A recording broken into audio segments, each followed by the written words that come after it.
Mark సువార్త 1వ అధ్యాయం 29వ వచనం నుండి 39వ వచనం వరకు ఈరోజు మనము ధ్యానించబోతా ఉన్నాం. నేను ఒకసారి చదువుతాను, మీరు జాగ్రత్తగా అర్థం చేసుకోవడానికి ప్రయత్నము చేయండి. 29వ వచనం నుంచి నేను చదువుతున్నాను, చూడండి. వెంటనే వారు సమాజ మందిరములో నుండి వెళ్ళి యాకోబుతోనూ యోహానుతోనూ సీమోను ఆంద్రేయ అనువారి ఇంట ప్రవేశించిరి. సీమోను అత్త జ్వరముతో పడి ఉండగా వెంటనే వారామెను గూర్చి ఆయనతో చెప్పిరి. ఆయన ఆమె దగ్గరకు వచ్చి చేయి పట్టి ఆమెను లేవనెత్తెను. అంతటా జ్వరము ఆమెను వదిలెను గనుక ఆమె వారికి ఉపచారము చేయసాగెను. అండర్లైన్ చేసుకోండి మాట, ఆమె వారికి ఉపచారము చేయసాగెను.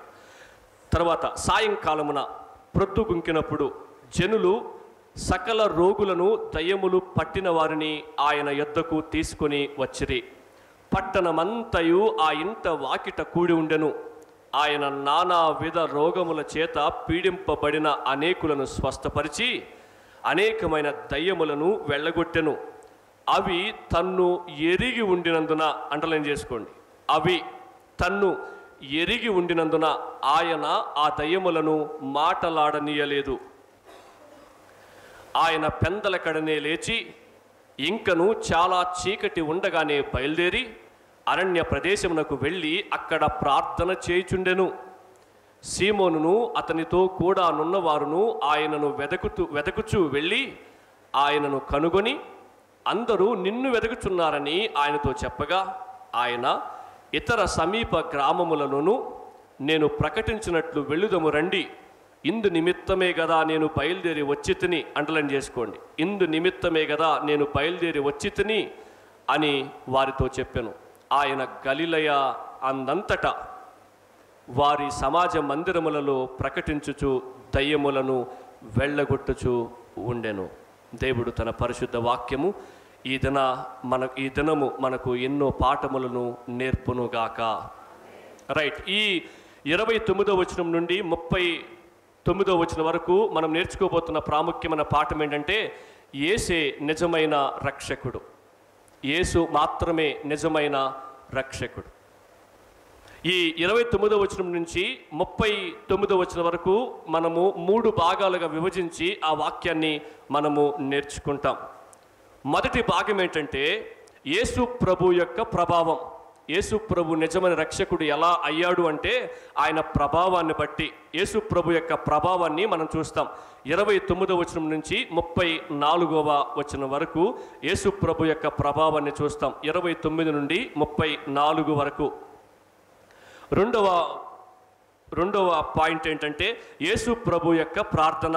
మొదటి పాయింట్ యేసు ప్రభు యొక్క ప్రభావము, రెండవ పాయింట్ యేసు ప్రభు యొక్క ప్రార్థన. 35వ వచనము మాత్రమే. మూడవ పాయింట్ ఏంటంటే యేసు ప్రభు యొక్క పని.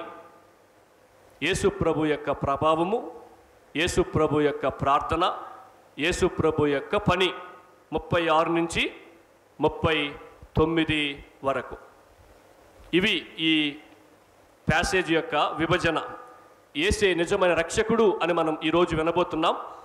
ఆయన నిజమైన రక్షకుడు ఎలా అయ్యాడు అంటే ఆయన ప్రభావాన్ని బట్టి. ఆ ప్రభావం ఏంటో మనం ఇప్పుడు చూస్తాం. ఆయన ప్రార్థనా జీవితాన్ని బట్టి ఆ ప్రార్థనా జీవితం ఏంటో మనం ఇప్పుడు చూస్తాం. ఆయన చేసిన పనిని బట్టి, ఆయన జరిగించిన కార్యాలను బట్టి ఆయనే నిజమైన రక్షకుడని మనము గుర్తిస్తాం. నేను ఈ యొక్క 29వ వచనం నుంచి వివరించుకుంటూ వెళ్తాను, మీరు జాగ్రత్తగా ఆలకించండి. అంతకంటే ముందుగా కొన్ని మాటలు మీకు తెలియజేస్తాను. మనము ఉన్న సమాజంలో మొదటి నుంచి అనారోగ్యము ఉంది, బాధలు కూడా ఉన్నాయి, మరణాలు కూడా ఉన్నాయి. సృష్టి ప్రారంభం నుంచి అనారోగ్యం లేదు, బాధలు లేవు, మరణాలు లేవు. కొంతకాలానికి మనిషికి అనారోగ్యం రావడం ప్రారంభమైంది, కొంతకాలానికి మనిషికి బాధలు రావడం ప్రారంభమయ్యాయి, కొంతకాలానికి మనిషికి మరణం అనగా చావు రావడం ప్రారంభమైంది. మొదటి నుంచి వాళ్ళకి అవి లేవు. ఎందుకు అలా ప్రారంభమైందంటే దేవుడు సృష్టిని చేసినప్పుడు 1వ అధ్యాయం 31వ వచనం మనం చూస్తే దేవుడు సృష్టిని చేసినప్పుడు అది చాలా మంచిది అన్నాడు. ఆ సృష్టిలో అనారోగ్యం లేదు, ఆ సృష్టిలో బాధలు వ్యాధులు లేవు, ఆ సృష్టిలో కన్నీరు లేదు, ఆ సృష్టిలో మరణం కూడా లేదు. ఎందుకంటే ఆయన సృష్టించాడు కాబట్టి. ఆదికాండం 1:31 మనకు ఆ మాట తెలియజేస్తూ ఉంది. ఇంత మంచి సృష్టిలో ఇప్పుడు అనారోగ్యం ఉంది కదా, ఎలా వచ్చింది? అనారోగ్యం మనిషిని చాలా ఇబ్బంది పెడుతుంది, బాధలు మనిషిని చాలా బాధ పెడతాయి. ఎలా వచ్చాయి ఆ బాధలు మనిషి జీవితంలోనికి? దేవుడు చేసిన సృష్టిలోనికి అనారోగ్యం ఎలా వచ్చింది? దేవుడు చేసిన సృష్టిలోనికి మనిషికి బాధలు ఎలా వచ్చాయి? దేవుడు చేసిన సృష్టిలోనికి, దేవుడు చేసిన మనిషి జీవితంలోనికి మరణం ఎలా వచ్చింది అంటే ఒకే ఒక్క కారణం, పాపం. పాపం అంటే ఏం లేదు, మనిషి దేవుడి మాట వినకపోవడాన్ని బట్టే మనిషికి అనారోగ్యం వచ్చింది. మనిషి దేవుడి మాట వినకపోవడాన్ని బట్టే మనిషి జీవితంలోకి బాధలు అనేవి వచ్చాయి. మనిషి దేవుడి మాట వినకపోవడాన్ని బట్టే మనిషికి మరణం అనేది వచ్చింది అని బైబిల్ చెప్తుంది. 1850వ సంవత్సరం వరకు జ్వరాన్ని కనిపెట్టలేకపోయారంట. మనకిప్పుడు జ్వరం రాగానే చాలా సులువుగా మనం మెడిసిన్ వాడతాం. పారాసెటమాల్ వాడతాం, డోలో వాడతాం, సిట్రజిన్లు వాడతాం, ఏవేవో వాడతాం. కానీ క్రీస్తు శకం 1850వ సంవత్సరం వరకు జ్వరానికి మందు లేదు. అసలు జ్వరం అనే పదం కూడా తెలియదు మనుషులకి. మరి జ్వరం వచ్చినప్పుడు ఆ మనుషులు ఎంత ఇబ్బంది పడి ఉంటారో ఆలోచించండి. ఎన్ని నొప్పులు భరించుంటారో ఆలోచించండి. ఎంత బాధ భరించుంటారో ఆలోచించండి. జ్వరం వస్తే అన్నం తినబుద్ధి కాదు, నిద్ర రాదు, ఒళ్ళు నొప్పులు వస్తాయి, కూర్చోలేము, పడుకోలేము, నిలబడలేము, ఎన్ని ఇబ్బందులు పడతామో. మెడిసిన్ వేసుకుంటేనే. మరి ఆ రోజుల్లో మెడిసిన్ లేక ప్రజలు పిచ్చి వైద్యం చేసేవాళ్ళంట. పిచ్చి వైద్యం ఎందుకంటే తెలుసా? పిచ్చి పిచ్చి పనులు చేస్తారు కాబట్టి. ఆకు నవ్వడం, ఆ రసాన్ని తాగడం. మీకు తెలుసా, ఈ రోజుల్లో కూడా అలాంటి పిచ్చి పనులు చేస్తూ ఉన్నారు జనాలు. ఏంటి ఆ పిచ్చి పనులు? ఇంకా కొంత సమయం అయిన తర్వాత చెప్తా. ఏంటి ఆ పిచ్చి పనులు? రోగం పోగొట్టుకోవడానికి మనిషి చేసే పిచ్చి పనులు ఏంటో నేను కొంత సమయం తర్వాత చెప్తా. ఈ అనారోగ్యం, ఈ బాధ, ఈ మరణం యొక్క మూల కారణం ఏంటంటే పాపమే. మరి ఈ పాపంలో నుంచి నేను ఎలా బయటపడాలి అని ఒక వ్యక్తి ఆలోచన చేస్తే యేసుక్రీస్తు ద్వారానే ఆ వ్యక్తి జీవితంలో ఉన్న పాపం అనేది బయటకు పోద్ది. హల్లెలూయా. తిమోతికి రాసిన మొదటి పత్రిక 1వ అధ్యాయం 17వ వచనంలో మనం ఈ మాటని చూస్తాం. యేసుక్రీస్తు ద్వారానే మనిషి జీవితంలో ఉన్న మరణం పోతుంది. యేసుక్రీస్తు ద్వారానే మనిషి జీవితంలో ఉన్న బాధ పోతుంది. యేసుక్రీస్తు ద్వారానే మనిషి జీవితంలో ఉన్న అనారోగ్యం పోతుంది. 1:17. ఆయన వచ్చింది అనారోగ్యాన్ని పోగొట్టడానికి కాదు. ఇక్కడ మనం ఇది ఆలోచన చేయాలి. ఆయన వచ్చింది రోగాన్ని పోగొట్టడానికి కాదు. అందుకనే చాలామంది యేసు ప్రభుని నమ్ముకుంటారు. ఎందుకు నమ్ముకుంటారంటే రోగం పోద్దని నమ్ముకుంటారు. చాలామంది ఇలా కూడా బోధ చేస్తారు. మీరు కూడా విని ఉండొచ్చు, నేను కూడా చాలాసార్లు విన్నా. ఏమనంటే, యేసు ప్రభుని నమ్ముకో, నీ రోగం పోద్ది. యేసు ప్రభుని నమ్ముకో, నీ ఇంట్లో ఉన్న బాధలు పోతాయి. యేసు ప్రభుని నమ్ముకో, నీ మరణము పోద్ది, నువ్వు చచ్చిపోవు, చచ్చిపోయిన వాళ్ళని సైతం ఆయన బ్రతికిస్తాడు అని చెప్తారు. దాన్ని సువార్త అని నమ్ముతారు. వినిన వాళ్ళు కూడా ఇదే సువార్త, ఈయనే నిజమైన దేవుడిని నమ్ముతారు. ఎందుకంటే వాళ్ళు అనారోగ్యంలో ఉండలేరు కాబట్టి, వాళ్ళకి చాలా నొప్పి పడుతుంది కాబట్టి, చాలా కష్టతరంగా అనిపిస్తుంది కాబట్టి దాంట్లోంచి బయటపడటానికి ఈరోజు స్వస్థతల గురించి, అనారోగ్యం గురించి నేను చాలా విషయాలు మీ ముందుకు తీసుకొస్తాను. మీరు చాలా జాగ్రత్తగా వినండి. మీరు చాలా మేలు పొందుకుంటారు వాటన్నిటి ద్వారా. మనిషి ఆ బాధలో ఉండలేడు కాబట్టి, ఆ బాధ నుంచి బయటపడే ప్రయత్నం చేస్తాడు కాబట్టి, ఎవరో చెప్పారు యేసు ప్రభు నిన్ను ఆ అనారోగ్యం అనే బాధ నుంచి తీసుకొస్తాడని చెప్పి, అందుకని నేను నమ్ముకున్నా అని చాలామంది చెప్పడం మనం వింటాం. అది సాక్ష్యం అని భావిస్తాం. యేసుక్రీస్తు నీ రోగాన్ని పోగొట్టడానికి మాత్రమే లేడు. రోగాన్ని పోగొడతాడు, కానీ యేసుక్రీస్తు వచ్చింది నీ రోగాన్ని పోగొట్టడానికైతే కాదు. నీ ఇంట్లో ఉన్న బాధలు తీసేయడానికి కాదు. మరి ఎందుకు వచ్చినాడు ఆయన అంటే, నీ మీద మోపబడిన పాపపు శక్తి నుంచి, నీ మీద మోపబడిన పాపపు శిక్ష నుంచి, పాపపు సన్నిధి నుంచి నిన్ను విడిపించడానికి వచ్చాడు ఆయన. హల్లెలూయా. అందుకని పాపులను పిలవవచ్చితేనే కానీ నీతిమంతులను పిలవరాలేదు అన్నాడు. మనం క్రిస్మస్ రోజు ధ్యానిస్తాం. లూకాసు వార్త 19వ అధ్యాయంలో నశించిన దానిని వెతికి రక్షించడానికి మనుష్య కుమారుడి లోకానికి వచ్చెను అన్న పదాన్ని మనం చూస్తాం. ఏమర్థమవుతుంది మనకు? ఆయన ఒకవేళ ఆరోగ్యం ఇవ్వడానికి వచ్చి ఉంటే ఇలా చెప్పుండేవాళ్ళేమో, అనారోగ్యంతో బాధపడుతున్న వాళ్ళందరినీ స్వస్థపరచడానికి నేను ఈ లోకానికి వచ్చాను అని చెప్పుండేవాడు. అలా చెప్పలా ఆయన. కుటుంబాలలో బాధలతో సతమతమైపోతున్న వారందరినీ కూడా బాధలో నుంచి విడిపించి సంతోషకరమైన జీవితాన్ని ఈ భూమి మీద ఇవ్వడానికి ఈ లోకానికి వచ్చాను అని చెప్పుండేవాడేమో. అలా చెప్పలా ఆయన. చచ్చిపోతున్న మనిషిని ఇంకెప్పటికీ చచ్చిపోకుండా చేయడానికి, ఈ భూమి మీదే కోట్ల సంవత్సరాలు బ్రతికే వ్యక్తిగా చేయడానికి వచ్చాను అని చెప్పుండేవాడేమో. కానీ అలా చెప్పలా ఆయన. నశించిపోతున్న వ్యక్తిని వెదకి రక్షించడానికి ఈ లోకానికి వచ్చాను అని చెప్పాడు. ఆయన రెండోసారి రాబోతున్నాడు పాపము లేని రాజ్యాన్ని స్థాపించడానికి.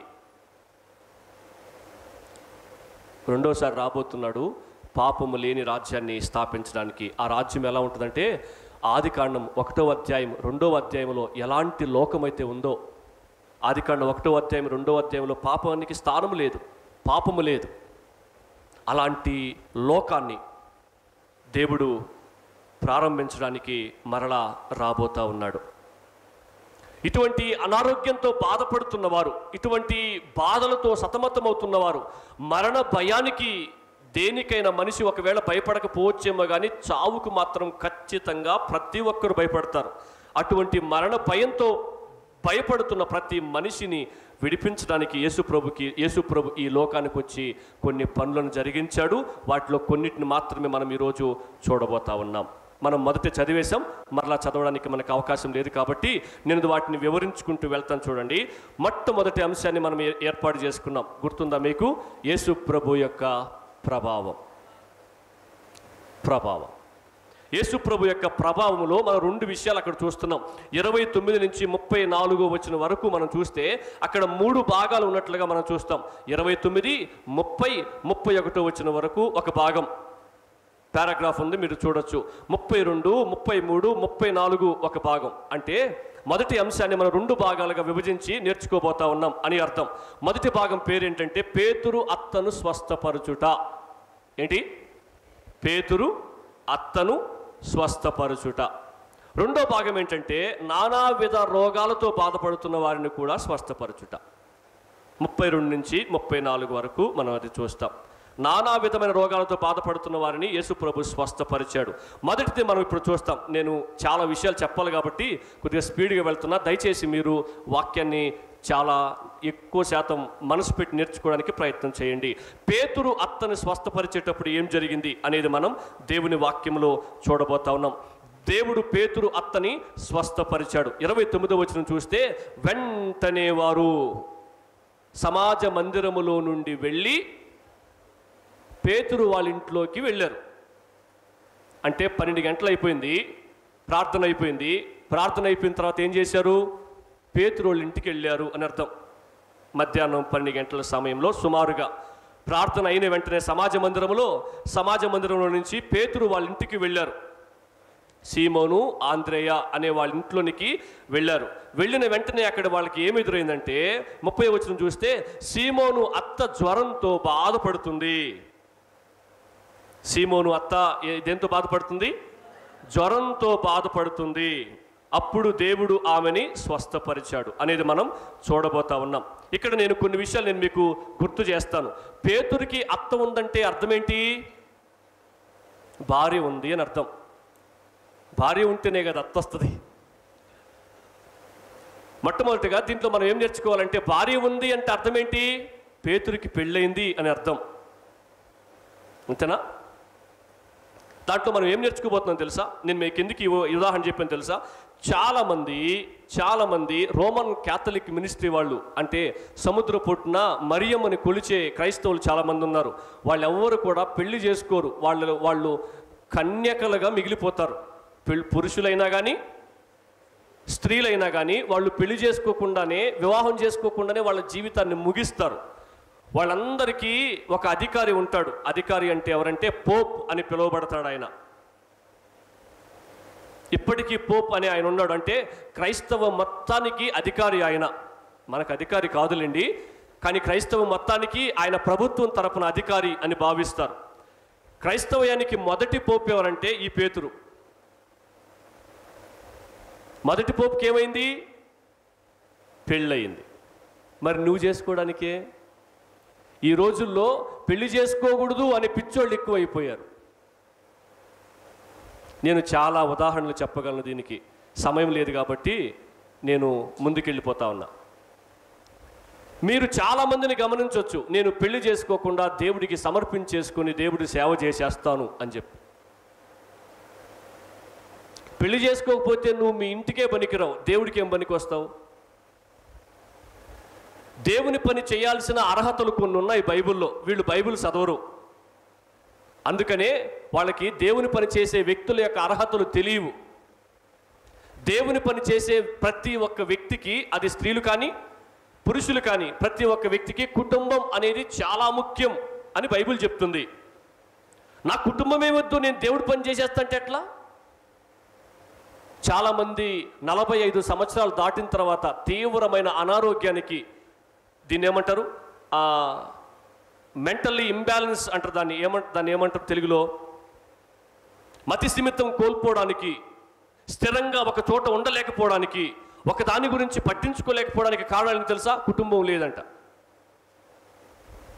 నేను సేవా పరిచయలో బయట తిరుగుతూ ఉన్నప్పుడు ఎంతో మందిని చూస్తా. నేను పెళ్లి చేసుకోకుండా సేవ చేద్దామని ఆలోచన చేసి అనారోగ్య పారైన వాళ్ళు, రక్తం కక్కుకుంటున్న వాళ్ళు, ట్యాబ్లెట్ వేసేవాళ్ళు లేక, అన్నం పెట్టేవాళ్ళు లేక, ఆ చర్చిలో కాసేపు, ఈ చర్చిలో కాసేపు, వాళ్ళింట్లో కాసేపు, వీళ్ళింట్లో కాసేపు జీవితాన్ని గడిపేస్తున్న వాళ్ళు ఎంతో మంది ఉన్నారు. పనికి వస్తున్నావా దేవుడికి? ఆలోచన చేయాలి. పేతురు వాళ్ళ మొదటి పోపుకి మాత్రం కుటుంబం ఉంది, కానీ రోమన్ క్యాథలిక్ వాళ్ళు ఏమి నమ్మి పెళ్లి చేసుకోకూడదు అని ఆలోచన చేస్తున్నారో వాళ్ళు తెలుసుకోవాలి. రెండోది, పేతురికి అత్త మాత్రమే కాదు, పేతురికి వివాహం మాత్రమే కాదు అయి ఉండేది. రెండోది, పేతురికి ఇల్లు కూడా ఉంది. మనం అక్కడ చదివాం, సీమోను వాళ్ళ ఇంటికి యేసు ప్రభు ప్రవేశించాడు అని చెప్పి 29వ వచనం లాస్ట్లో మనం చూసాం. పేతురికి ఇల్లు కూడా ఉంది అని మనం గుర్తు చేసుకోవాలి. ఇక్కడ నేను మిమ్మల్ని బలపరచడానికి ఇంకో మాటను తెలియజేస్తా. పేతురికైతే ఇల్లు ఉంది, కానీ పేతురు యజమాని అయిన యేసు ప్రభుకి మాత్రం ఇల్లు లేదు అని మనం నేర్చుకోవచ్చు. మత్తయి సువార్త 8:20లో మనం ఈ మాటని చూస్తాం. చాలామంది మాకు సొంత ఇల్లు లేదని చెప్పి బాధపడుతూ ఉంటారు. మాకు సొంత ఇల్లు లేదని బాధపడుతూ ఉంటారు. ఒకవేళ మీలో ఎవరైనా అలా బాధపడుతూ ఉంటే, మీరు ఆరాధిస్తున్న దేవునికి కూడా సొంత ఇల్లు ఈ భూమి మీద లేదు అని తెలుసుకొని దేవునిని మహిమపరచండి, ప్రోత్సహించబడండి.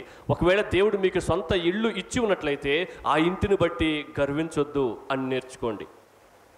మూడోది, పేతురు ఇల్లు ఉంది. పేతురికి ఆ ఇల్లు కపెర్నహూములో ఉంది అని మనం గుర్తు చేసుకోవాలి. కపెర్నహూములో, ఎందుకంటే 21వ వచనంలో మనం చూస్తే, కపెర్నహూములోనికి దేవుడు వెళ్ళిన తర్వాత, మన యేసు ప్రభు వెళ్ళిన తర్వాత, సమాజ మందిరంలోనికి వెళ్ళి ప్రార్థన అయిపోయిన తర్వాత ఆ ఊర్లోనే ఉన్న పేతురింటికి వచ్చాడు అని మనం 29వ వచనంలో చదువుతున్నాం. అంటే పేతురు ఇల్లు ఎక్కడుందంట? కపెర్నహూములో ఉంది. వాస్తవానికి పేతురు ఇల్లు, పేతురు ఊరు కపెర్నహూము కాదు. యోహాను సువార్త 1:44ను బట్టి బెస్తైదా అనే ఊరు, బెస్తైదా అనే ఊరు, వాళ్ళ ఊరు కపెర్నహూము కాదు, బెస్తైదా అనే ఊరు.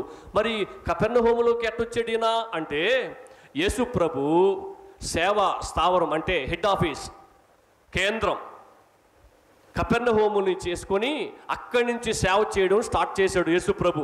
యేసు ప్రభు సేవ కపెర్నహూములో నుంచి ప్రారంభించాడని తెలుసుకున్న పేతురు బెస్తైదాలో ఉన్న తన ఇంటిని విడిచిపెట్టి కపెర్నహూములో ఇంటిని తయారు చేసుకున్నాడు. ఎందుకు తెలుసా? యేసుతో కలిసి జీవిద్దామని. హల్లెలూయా! యేసయ్య సహవాసంలో కొనసాగుదామని చెప్పి.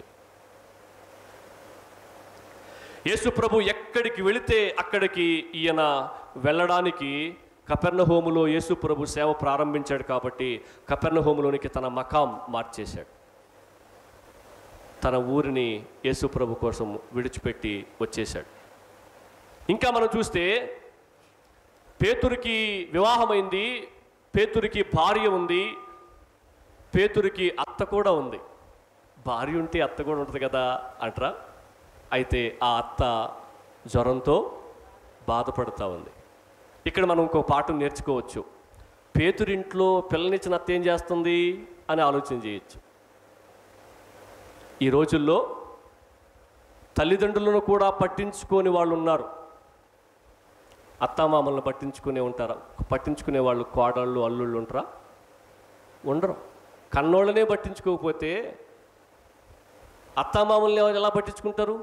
పట్టించుకోలేరు. కన్న తల్లిదండ్రుల మీద ఉన్న ప్రేమ సాధ్యమైనంత వరకు కొందరిలోనే లేండి, అత్తమామల మీద ఉండదు.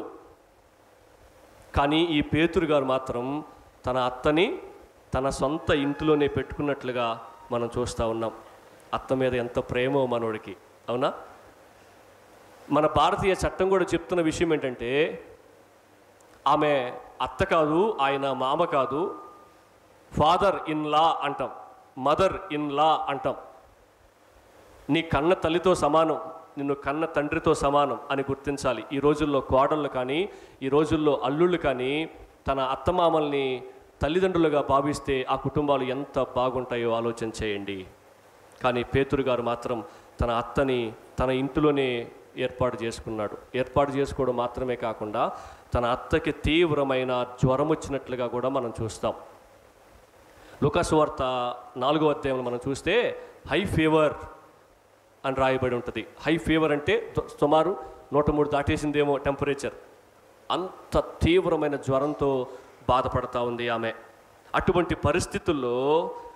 పరిస్థితుల్లో యేసు ప్రభు ఆమెను ముట్టి లేవనెత్తినట్లుగా మనం దేవుని వాక్యంలో చూసాం. ఎక్కడుంది ఈ మాటలు? 31వ వచనంలో, ఆయన ఆమె దగ్గరకు వచ్చాడు, చేయి పట్టి ఆమెను లేవనెత్తాడు, అంతటా జ్వరము ఆమెను వదిలెను. ఈ రోజుల్లో నేను చెప్పినా కదా, 1850వ సంవత్సరం వరకు జ్వరాన్ని కనిపెట్టలేదని చెప్పి, దానికి ముందు దానికి తర్వాత 2025వ సంవత్సరంలో కూడా పిచ్చి వైద్యం చేస్తారు అని చెప్పినా కదా ఇందాక. ఏంటి ఆ పిచ్చి వైద్యం? దండలు ఇస్తారు జ్వరం వస్తే. దండేస్తే జ్వరం పోద్దా? నమ్మారు ఆ రోజుల్లో. ఈ రోజుల్లో కూడా ఆ నమ్మకాలు ఉన్నాయి. దండకి జ్వరానికి ఏమైనా సంబంధం ఉందా? ఎండి దండ వేయాలా, బంగారు దండ వేయాలా, ఇత్తడి దండ వేయాలా, లేకపోతే తాడు దండ వేయాలా? ఏ దండ వేయాలా? దండకి జ్వరానికి ఏం సంబంధం అసలు ఉందా? అసలు మండి ఇస్తారు. ఇక రికార్డింగ్ జరుగుతుంది కాబట్టి నేను కొన్ని విషయాలు ఉదాహరణగా బహిరంగంగా చెప్పలేను. వాడు ఎన్ని తిడతాడో, వాడు బయటికి తిట్టాడు కాబట్టి లోపల తిట్టుకున్నా ఇబ్బందులే. మండే ఇస్తే జ్వరం పోద్దా? నమ్ముతారు. అసలు మండకి జ్వరానికి సంబంధం ఉందా? ఏం ఆలోచించం, పిచ్చిగా చేసుకుంటూ వెళ్ళిపోతాం. తర్వాత దిష్టికి బొట్లు పెడతాం. జ్వరం వస్తే దిష్టికి బొట్లు పెడితే జ్వరం పోద్దా? కాటుకతో జ్వరం పోద్దని ఏ డాక్టర్ అని చెప్పాడు నీకు? నేను గూగుల్లో సెర్చ్ చేశా ఒకసారి సందర్భం వచ్చినప్పుడు వాక్యంలో, దిష్టికి దేవుడు ఉన్నాడా అని చెప్పి. లక్షలు పెట్టి ఇల్లు కట్టుకుంటారు, ఆ ఇంటికి ముందు మాత్రం ఏదో ఒక బొమ్మ తగిలిస్తారు. ఎందుకని? ఇంటికి దిష్టి తగులుతుంది. ఆ దిష్టి ఆ బొమ్మ సైజు చూస్తే పోతుందా? ఎవరు చెప్పారు? దిష్టికి దేవుడు ఉన్నాడా అని చెప్పి మీరు గూగుల్లో సెర్చ్ చేయండి. ఏ మతంలో దిష్టికి దేవుడు లేడు. మిగతా వాటికి దేవుడు ఉన్నాడేమో కానీ దిష్టికి దేవుడు లేడు. మనం ఏమంటాం? దిష్టి సొక్క అంటాం. అందుకని అరికాలకు పెడతాం, బొగ్గకి పెడతాం, ఇంకేడ పెడతామా? గెడ్డానికి పెడతాం. ఏడు పెడతాడంట, పెస్తనే చెప్తున్నాడు, ఏడు పెడతాడట. అంటే ఏమని చెప్తున్నాడు ఆ పిల్లడు? నీకు బుర్ర ఉందా అని చెప్తున్నాడేమో. ఏడు పెడతావు బొట్టు, నువ్వు నీకు బుర్ర ఉందా అని చెప్తున్నాడేమో ఆ బిడ్డ మనకు. ఎందుకా బొట్టు పెడతా కాటుకు దండగ నీకు అని చెప్తున్నాడేమో. ఆలోచించాం, పెట్టేస్తాం. దిష్టికి దేవుడు లేడు. మీరు ఎంక్వైరీ చేసుకోవచ్చు, మీరు ఏ మతంలో ఎంక్వైరీ చేసుకోవచ్చు. దిష్టికి దేవుడు లేడు. కాళ్ళకి నల్లదారాలు కడతాం. నల్లదారం కడితే దిష్టి పోద్దా? ఏ లెక్కన దిష్టి? నాలుక మీద మచ్చ ఉంటుందంట. నీ నాలుక మీద లేదా? ఎవరు నాలుక మీద లేదు మచ్చ? ఎట్లా చూపిస్తాను నేను.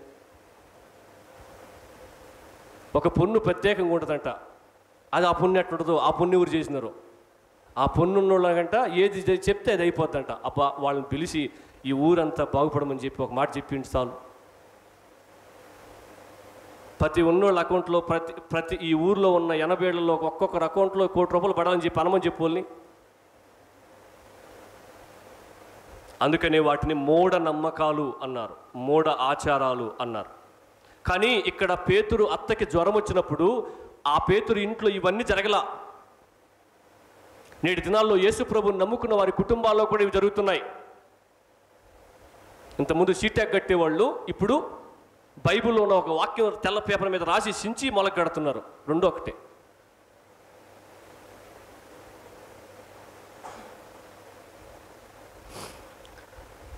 అయితే వీళ్ళు మాత్రం ఈ మూఢ నమ్మకాలపై ఆధారపడకుండా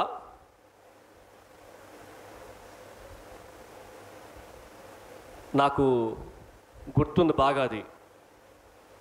మా బాబు మా పాపో పవిత్ర కడుపులో ఉన్నప్పుడు సూర్యగ్రహణమా, అది సూర్యగ్రహణమా, సూర్యుడు అంటే బయటికి రాకూడదంట. అప్పుడు వస్తే ఆ సూర్యుడి కిరణాలు పైన పడితే బిడ్డ చచ్చిపోతారంట కడుపులో. అప్పుడు నేను అడిగిన, బిడ్డనిచ్చింది సూర్యుడా దేవుడా అని.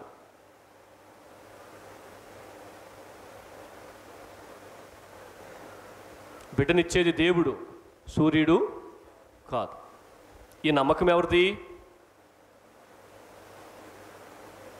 మూఢాచారాలను పాటించే వాళ్ళది. నువ్వు యేసుప్రభుని నమ్ముకున్నావు కదా, మరి నేను ఇవన్నిటినీ చాలా పరిశీలన చేస్తా, చాలా గుర్తుపెట్టుకుంటా. యేసుప్రభుని నమ్ముకున్న వాళ్ళు అన్య దేవుళ్లలో భార్యాభర్తలుగా పిలువబడుతున్న ఒక దంపతులను ఉద్దేశించి తాలిబొట్టును తయారు చేస్తే ఆ తాలిబొట్టుని ఫుల్పిట్ మీద పాస్టర్స్ చేత ప్రేయర్ చేయించి కట్టిస్తారు. అది పరిశుద్ధ వివాహం ఎలా అవుతుంది? అవన్నీ మనం ఓపెన్గా మాట్లాడుకోలేం, అవన్నీ మూఢాచారాలు. అయితే ఇక్కడ పేతురు అత్త జ్వరంతో, తీవ్రమైన జ్వరంతో బాధపడుతూ ఉన్నప్పుడు సమస్యను ఆయన ఎద్దుకు తెచ్చారు. ఇది చాలా గొప్ప సంగతి. సమస్యను ఎవరి ఎద్దుకు తేవాలి? దేవుని ఎద్దుకు తేవాలి. తాళ్ళ ఎద్దుకుగా తేవాల్సింది, బొట్లు ఎద్దుకు, కాటుకుల ఎద్దుకుగా తేవాల్సింది, మండల ఎద్దుకుగా తేవాల్సింది. నిజం, నేను ఎంతోమందిని చూసా, మీరు కూడా చూడొచ్చు. చాలామంది కామెర్లు వచ్చినప్పుడు, చాలామంది జ్వరం వచ్చినప్పుడు హాస్పిటల్కి వెళ్లకుండా తిరిగి ప్రాణాలను కోల్పోయిన వాళ్ళు ఎంతోమంది నాకు తెలుసు. బిడ్డల్ని, చేతికి అందించిన బిడ్డల్ని చంపేసుకున్న తల్లిదండ్రులు నాకు ఎంతోమంది తెలుసు. సమస్యను దేవుని యొద్దకు తేవడం అలవాటు చేసుకోండి. నేను ఇంకొన్ని విషయాలు మీకు చెప్తాను. ఈరోజు అనారోగ్యం గురించి, ఆరోగ్యం గురించి, స్వస్థతల గురించి నేను చాలా ప్రాముఖ్యమైన మాటలు మీ ముందు తీసుకొస్తా. సమస్యను వాళ్ళు దేవుని దగ్గర తెచ్చారు, కానీ మూఢనమ్మకాలపై ఆధారపడలేదు. అదిగో ఆ పెద్ద అని చెప్పిందో, ఆ పెద్దవ చెప్పిందో, వాటిని బట్టి వాళ్ళు చేయడానికి ప్రయత్నం చేయలేదు. దేవుని యొద్దకు సమస్యను తెచ్చారు, అందుకని వాళ్ళకి సమస్య పరిష్కరించబడింది. ఆయన అందరినీ స్వీకరించే మనస్సును కలిగిన వాడు అని గుర్తు చేసుకోండి. ఎవరినైనా, యేసుప్రభుని నమ్ముకున్న వారిని మాత్రమే కాదు ఆయన స్వస్థపరిచేది, ఎవరినైనా స్వస్థపరచగలడు. ఆయన అందరినీ స్వీకరిస్తాడు. ఆయన అందరినీ స్వస్థపరచగలిగిన దేవుడు. అక్కడ పేతురు అత్తకున్న జ్వరము పూర్తిగా విడిచిపోయింది. సగం తగ్గి సగం తగ్గకుండా లేదు. పూర్తిగా జ్వరము ఆమెను విడిచిపోయినట్లుగా మనం చూస్తాం. యేసయ్య ఆమెను చేయి పట్టి లేవనెత్తినప్పుడు ఆమె జ్వరము ఆమెని విడిచిపోయినట్లుగా మనం 31వ వచనంలో చదివాం. అయితే ఇది చాలా ప్రాముఖ్యమైన మాట, నేను మిమ్మల్ని అండర్లైన్ చేసుకోమని కూడా చెప్పాను. 31వ వచనంలో వారు ఆయనను సంప్రదించినప్పుడు, వారు వారి యొక్క సమస్యని ఆయన యొద్దకు తెచ్చినప్పుడు, యేసు ప్రభు వారిని స్వస్థపరిచినప్పుడు, వారి సమస్యను పరిష్కరించినప్పుడు, ఆ ఇంట్లో జ్వరం ఉంది, మన ఇంట్లో ఏదో ఒక ప్రాబ్లం ఉంటుంది. అటువంటి వాటన్నిటినీ యేసు ప్రభు దగ్గరికి తెస్తే, యేసు ప్రభు వాటిని పరిష్కరిస్తే వాళ్ళు చేసిన పనేంటో ఒకసారి ఆలోచన చేయండి. గనుక జ్వరము ఆమెను వదిలెను, గనుక ఆమె వారికి ఉపచారము చేయసాగెను. ఇది చాలా ప్రాముఖ్యమైన మాట. దేవుడు ఆమె సమస్యను పరిష్కరించిన తర్వాత, ఆమెను చేయి పట్టి లేవనెత్తిన తర్వాత, జ్వరము ఆమెను విడిచిపోయి వెళ్ళిన తర్వాత ఆమె దేవుణ్ణి వదిలి వెళ్ళిపోలా, కృతజ్ఞత కలిగి ఉంది. కృతజ్ఞత కలిగి ఉంది. ఆమె వారికి ఉపచారము చేయసాగింది, పరిచర్య చేసిందంట. స్కాట్లాండ్ దేశంలో ఒక కుటుంబం ఇలా చెప్పిందంట, we are saved to serve the Lord అని. మేము రక్షింపబడింది, మేము విడిపించబడింది దేవునిని సేవించడానికి, దేవునికి సేవ చేయడానికి అని చెప్పారంట. ఈ మాటను బట్టి దేవుడు నిన్ను ఎన్నోసార్లు స్వస్థపరిచాడు, నీకు బాగా తెలుసు. సాక్షిగా నిలుస్తూ ఉన్నవా? దేవునిని మహిమపరిచే జీవితాన్ని జీవిస్తున్నావా? ఇదిగో ఆ పేతురు అత్తవలే నీవు కూడా దేవుని పనిలో ఉపచారము చేస్తూ కొనసాగుతున్నావా అనేది పరిశీలన చేసుకో. ఈ రోజుల్లో అనేకుల పరిస్థితి ఎలా ఉంది అంటే, దేవుని చేత స్వస్థపరచబడిన తర్వాత వారి పరిస్థితి ఎలా ఉందంటే, లూకాసు వార్త 21వ అధ్యాయం ఒకసారి తీసి చదవడానికి ప్రయత్నం చేయండి. లూకాసు వార్త 21వ అధ్యాయం 34వ వచనం, పేజీ నంబర్ 74వ పేజీ, చదవండి ఒకసారి. మీ హృదయములు ఒకవేళ తిండి వలనను మత్తు వలనను ఐహిక విచారము వలనను మందముగా ఉన్నందున ఆ దినము అకస్మాత్తుగా మీ మీదకి ఉరి వచ్చినట్లు రాకుండా మీ విషయమై మీరు జాగ్రత్తగా ఉండండి. తాగడానికి అవకాశం లేదు పేతురు గారి అత్తకి, ఎందుకంటే జ్వరము, తీవ్రమైన జ్వరం ఉంది కాబట్టి, హై ఫీవర్ ఉంది కాబట్టి. కానీ తాగే అవకాశం దేవుడే ఇచ్చాడు. ఏది పడితే అది తినే అవకాశం అప్పుడు లేదేమో, చికెన్ తినే అవకాశం లేదేమో, తీవ్రమైన జ్వరంలో చికెన్ తినకూడదు కాబట్టి. కానీ దేవుడు ఆమెను స్వస్థపరిచి మంచి మంచి ఆహారాన్ని తీసుకునే అవకాశం దేవుడు వాళ్ళకి ఇచ్చాడు. ఐహిక విచారము వలన మందముతో ఉన్నందున ఆ దినము మీ మీదకి అకస్మాత్తుగా ఉరి వచ్చినట్లు వస్తుందేమో, జాగ్రత్త అని చెప్తా ఉన్నాడు. దేవుడే నీకు ఆరోగ్యం ఇచ్చాడు. ఏదైనా తినడానికి నీకు ఆరోగ్యం రావడానికి దేవుడే కారణం, ఏదైనా తాగడానికి నీకు ఆరోగ్యం రావడానికి దేవుడే కారణం అని మర్చిపోవద్దు. ప్రతి విషయంలో దేవుడు నీకు ఇచ్చిన పానీయాన్ని బట్టి, దేవుడు నీకు ఇచ్చిన ఆహారాన్ని బట్టి, దేవుడు నీకు ఇచ్చిన ప్రస్తుత స్థితిని బట్టి దేవుని మహిమపరచడం నీ బాధ్యత, దేవునిని ఆరాధించడం నీ బాధ్యత, దేవునికి కృతజ్ఞతలు చెల్లించడం నీ బాధ్యత, దేవుని పని చేయడం నీ బాధ్యత, మనందరి బాధ్యత. చాలా సందర్భాల్లో మనకు సమస్య వచ్చినప్పుడు దేవునికి చెప్పుకుంటాం, సమస్య తీరాక కృతజ్ఞత చెల్లించడం మర్చిపోతాం. పేతురు గారి అత్త మాత్రం అలా లేదు, దేవుడి పని చేస్తూ ఉందామే. రెండవది చూద్దాం సమయాన్ని బట్టి. నానా విధమైన రోగులను కూడా ఆయన ఏం చేశాడు? స్వస్థపరిచాడు. నేను ముందే చెప్పిన, యేసు ప్రభు భూమి మీదకి వచ్చింది స్వస్థపరచడానికి కాదు అని చెప్పి. 12 గంటలకి వాళ్ళు సమాజ మందిరంలో నుంచి పేతురు ఇంట్లోకి వచ్చారు. పేతురు ఇంట్లోకి వచ్చిన తర్వాత పేతురత్త జ్వరంతో బాధపడతా ఉంటే పేతురత్తను స్వస్థపరిచాడు. స్వస్థపరిచిన తర్వాత సాయంత్రం అయింది. సాయంత్రం అయిన తర్వాత చాలామంది వచ్చేసారు ఆ ఊర్లో వాళ్ళందరూ. అక్కడ మనం చదువుతాం 39వ వచనం నుంచి మనం చూస్తే, తర్వాత ఆయన నేను లూకాసు వార్తలో ఉన్నా 32వ వచనం చూస్తే, సాయంకాలం పొద్దుగుంకినప్పుడు, సో సాయంత్రం అయినా కూడా ఆయన అక్కడే ఉన్నాడు. జనులు సకల రోగులను, దయ్యములు పట్టిన వారిని ఆయన యొద్దకు తీసుకుని వచ్చిరి. రోగంతో ఉన్న వారిని తెచ్చాడు, సకల రోగుల్ని, చాలామంది వచ్చారు. దయ్యము పట్టిన వారిని కూడా ఆయన యొద్దకు తీసుకొచ్చినట్లుగా మనం దేవుని వాక్యములో చూస్తాం. ఇక్కడ చూడండి 34వ వచనం చూస్తే, అవి తన్ను ఎరిగినందున ఆయన నానావిధ రోగముల చేత పీడింపబడిన అనేకులను స్వస్థపరిచాడు. స్వస్థపరిచిన తర్వాత అనేక దయ్యములను వెళ్ళగొట్టాడు. వెళ్ళగొట్టిన తర్వాత అవి ఆయన ఎవరో ఎరిగి ఉండినందున ఆయన దయ్యములను మాట్లాడనీయలేదు. ఆయన ఎవరో దయ్యాలకి తెలుసు, ఆయన ఎవరో బయటికి చెప్పేస్తాయేమో అని చెప్పి దయ్యాలని దేవుడు ఏం చేశాడంట? మాట్లాడనీయలే. అంటే దయ్యాలే దేవుడికి పబ్లిసిటీ ఇస్తున్నాయి. నీ గురించి మీ ఊరోళ్ళు తప్పిడి తీసుకుని ఊరంతా చెప్తా ఉంటే నీకు ఎంత సమ్మగా ఉంటుంది? నేనే అనవా? నా గురించే చెప్తున్నారు, నేనే అంతటి ఘనకార్యం జరిగించిన వ్యక్తిని, ఊర్లో గొప్ప కార్యం జరిగించిన వ్యక్తిని అని చెప్పి చెప్పండి ఎంత సంతోషంగా అనిపిస్తుంది. ఒకరు నిన్ను పొగడుతూ ఉంటే, ఒకరు నిన్ను గణపరుస్తూ ఉంటే. కానీ దయ్యాలు ఆయన గురించి చెప్తూ ఉంటే దయ్యాలు మాత్రం మీరు మాట్లాడొద్దు అని దయ్యాలకు చెప్తున్నట్లుగా మనం చూస్తాం. అంటే దేవుడికి పబ్లిసిటీ పిచ్చి లేదు. ఈ రోజులో చాలామందికి పబ్లిసిటీ పిచ్చి ఉంది. మన పేరు చెప్పకపోతే, మనకు చప్పట్లు కొట్టకపోతే, మనల్ని సన్మానించకపోతే, మనల్ని గౌరవించకపోతే, అవునా? ఏ పిచ్చిది? పబ్లిసిటీ పిచ్చి. ఈ రోజుల్లో కొన్ని ఫోన్ కాల్స్ వస్తుంటాయి నాకు అప్పుడప్పుడు. మీరు యూట్యూబ్లో దేవుని వాక్యం చెప్తా ఉన్నారు కదా, మీకు ఎక్కువ మంది చూడడానికి వ్యూవర్షిప్ను పెంచుతాం, మీరు ఎంత గడితే అంటారు. అయ్యా, నాకెంతమంది చూడాలని నాకేం అవసరం లే. నేను దేవుని వాక్యం ఎందుకు యూట్యూబ్లో పెట్టుకుంటానంటే మళ్ళీ మళ్ళీ చెప్పే అవకాశం ఉండదు, ఈ వాక్యం వినని వాళ్ళకి చెప్పడానికి అంతే. నాకు పబ్లిసిటీ పిచ్చి లేదు, ఎక్కువ మంది చూస్తే నాకు డబ్బులు రావాల్సిన అవసరం కూడా లేదు అని చెప్తా. మీరు నాకు ఫోన్ చేయొద్దు. ఇది కూడా వ్యాపారం అయిపోయింది. యూట్యూబ్లో ఎక్కువ మంది చూసేటట్లు వాళ్ళు చేస్తారు, తద్వారా మనకు డబ్బులు వస్తాయి, వాళ్ళకి మనం డబ్బులు కడితే. ఇది ఏ పిచ్చి? పబ్లిసిటీ పిచ్చి. నేను ఇంకో ఉదాహరణ చెప్తా చూడండి.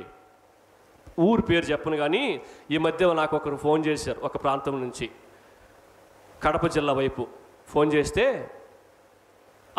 26వ తారీఖు శివరాత్రి, 26వ తారీఖు మా చర్చిలో మీరు ఏమంటుందని ఫ్యామిలీ రిట్రీట్, కుటుంబాలకు సంబంధించిన ప్రార్థన పెట్టండి, చాలామంది సేవకులు వస్తారు, చుట్టుపక్కల సంఘాలన్నీ వస్తాయి. వాళ్ళు చాలా పెద్దవాళ్ళు, సెక్రటరియేట్లో పనిచేస్తారంట అమరావతిలో. వాళ్ళు ఫ్యామిలీ రిట్రీట్ పెట్టండి, మీరు బైబిల్ కాలేజీలో దేవుని వాక్యం చెప్తారని విన్నాం, కాబట్టి మీరు మా చర్చికి వచ్చి వాక్యం చెప్తారా అని అడిగాడు. నాకు తెలిసిన సేవకుడు పరిచయం చేశాడు. ఆయనకి పరిచయం చేసిన తర్వాత 26 కదా, ఓకే వస్తాను. నాకు వాస్తవంగా అప్పుడు టీపీగూడూరులో ఒక పాస్టర్ గారు వాక్యం చెప్పడానికి పిలిస్తే నేను ముందుగా చెప్పేసానని కూడా చెప్పిన, ఇక్కడ రానని చెప్పిన. తర్వాత వాళ్ళు మరుసటి రోజు డేట్ కన్ఫర్మ్ అయిపోయింది, పాంప్లెట్ రెడీ చేస్తామని చెప్పారు. 26వ తారీఖు మీరు ఇంకెవరికి ఇవ్వద్దని చెప్పారు. అట్లాగే అని చెప్పారు. మేము చర్చిలో పనిచేస్తున్నాం, యవనస్తులు మేమందరం కూడా. తర్వాత రోజు వాళ్ళు ఫోన్ చేసి యూట్యూబ్ ప్రసంగాలు ఏమైనా ఉంటే పెట్టండి అన్నారు. ఎందుకు అని అడిగిన. పబ్లిసిటీ పిచ్చి.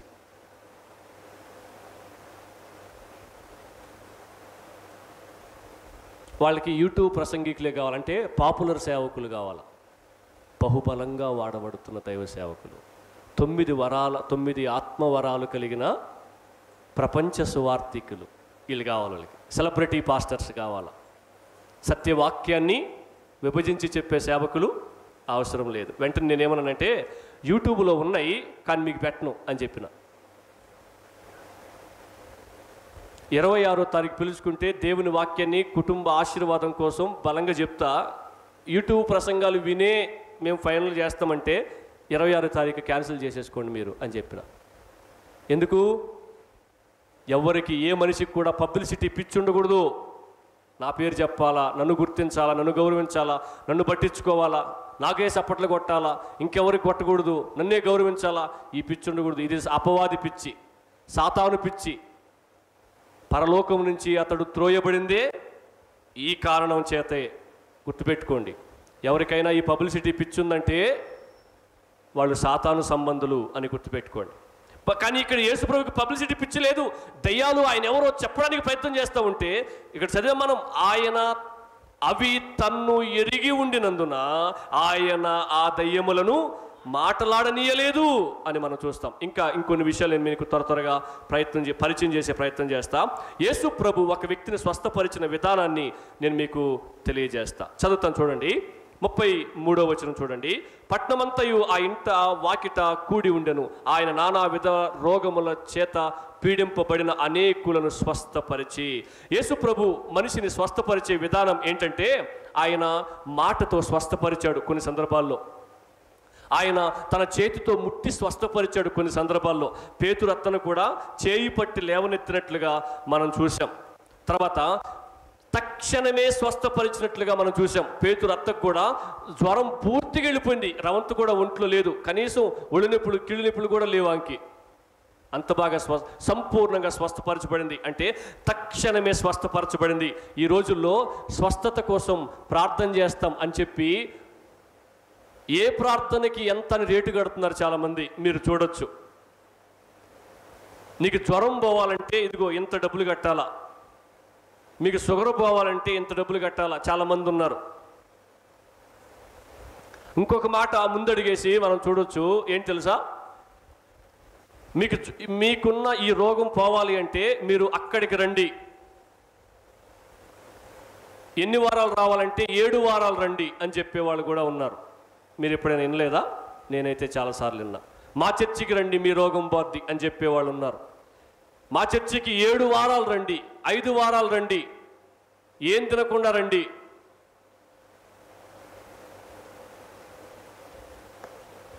అర్థమైందా? ఇలా చెప్పేవాళ్ళు ఉన్నారు. యేసు ప్రభు స్వస్థతని వాయిదా వేయలేదు, తక్షణమే స్వస్థపరిచాడు. యేసు ప్రభు స్వస్థపరిచిన విధానం చూస్తే సంపూర్ణంగా స్వస్థపరచబడింది. నేను మీకు ఉదాహరణ చెప్తా చూడండి. ఇవన్నీ మీరు వివేచనతో ఆలోచించాలి, నేర్చుకోవాలి. వెంటనే గుడ్డిగా నమ్మి భ్రమలో పడి మోసపోకూడదు అన్న ఉద్దేశంతో చెప్తున్నా. మా బైబిల్ కాలేజీ ప్రొఫెసర్ ఆయన ఒక మీటింగ్కి అటెండ్ అయ్యాడంట. మీటింగ్కి అటెండ్ అయితే ఒక సేవకుడు, ఆ సేవకుడు పేరు ఏంటంటే రేనాల్డ్ బొంకే అనే సేవకుడు ఆ మీటింగ్లో వాక్యం చెప్పడానికి వచ్చాడంట. వాక్యం చెప్పడానికి ముందు వాక్యం మాత్రమే చెప్తే సప్పగా ఉంటుంది మీటింగ్. కాబట్టి ఏం చేయాలి తెలుసా? కొంత హడావిడి ఉండాలా. యాపిల్కాయలు, నిమ్మకాయలు, అట్టికాయలు ఏదో ఒకటి ఇస్తుండాలా. అప్పుడు ఇస్తామో భలే జరిగింది మీటింగ్, మామూలు పవర్ఫుల్ అని అనుకుంటారని. సర్లేండి, టైం అయిపోతుంది కదా, మనకు బయటకు వెళ్ళకూడదు మనం అనుకుంటారని కొంత హడావిడి చేస్తారు. వాక్యం మాత్రమే చెప్పి వెళ్ళరు. ఈ పాస్టర్ గారు కూడా హడావిడి చేశాడు. ఎలా హడావిడి చేశాడంటే, ఆ మీటింగ్లో ఆయన చెప్తే నేను విన్నా.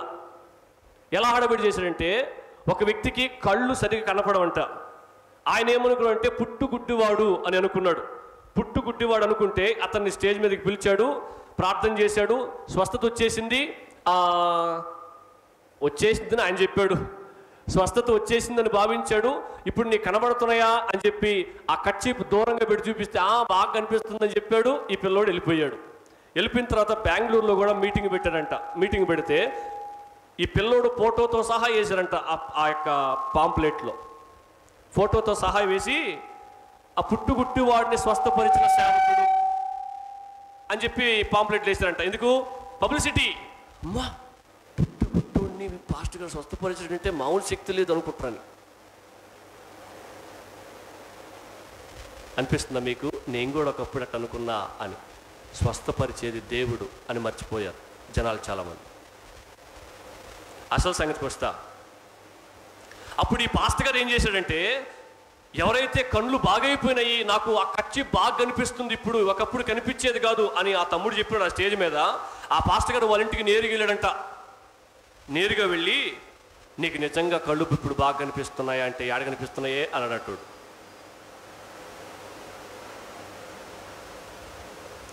అప్పుడు ఆయన పాకెట్లో ఉన్న కచ్చిప్ తీసి దూరంగా నిలబడి, ఇది ఏ కలర్లో ఉంది చెప్పు అని అంటే, కనిపిట్లా, మసక ఉంది అన్నాడట. మరి ఆ స్టేజ్ మీద తెల్ల కచ్చిప్పు తెల్లగా ఉంది, నాకు ఇప్పుడు బాగా కనిపిస్తుందని చెప్పినావు కదరా నువ్వు అని అన్నాడంట. అంటే అప్పుడు ఇలాంటి లైట్లు ఆ స్టేజ్ చుట్టూ ఉన్నాయి, అందుకని ఆ లైట్ వెలుతురులో తెల్ల కచ్చిప్ అని చెప్పినా అన్నాడంట.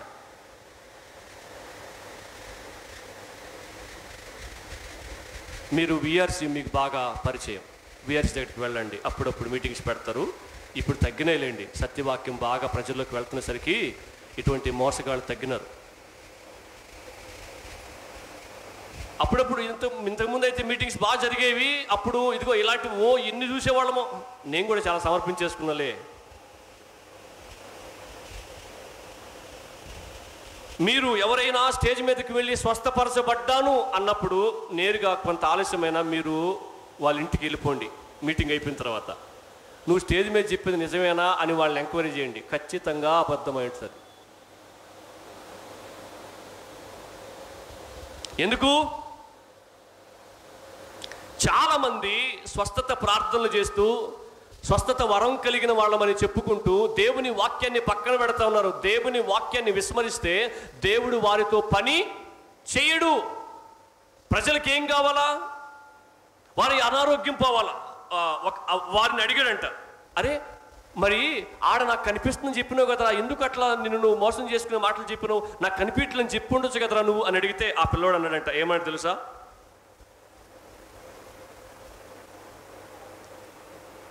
నాకు నా రోగం పోవడమే నాకు చాలా ప్రాముఖ్యం, అందుకనే నేను అప్పుడు ఏది ఆలోచించకుండా నాకు బాగా కనిపిస్తుంది అని చెప్పేసిన అన్నాడంట. చాలామంది అనారోగ్యంతో బాధపడుతూ ఉన్నప్పుడు వాళ్ళ రోగం పోవడమే ప్రాముఖ్యం కాబట్టి ఏం చేస్తున్నారో తెలియదు. ఏం తాగమంటే తాగేస్తారు, ఏం తినమంటే తినేస్తారు, ఏం చేయమంటే చేసేసుకుంటూ వెళ్ళిపోతారు, ఏం మింగమంటే మింగేస్తూ ఉంటారు అంతే. అత్తిపండుకి గర్భఫలానికి ఏమైనా సంబంధం ఉందా? ఈ పిచ్చోళ్ళు నమ్మేస్తారు. సరే, అట్టిపండు తిని పెళ్లి చేసుకోకుండా ఉండు.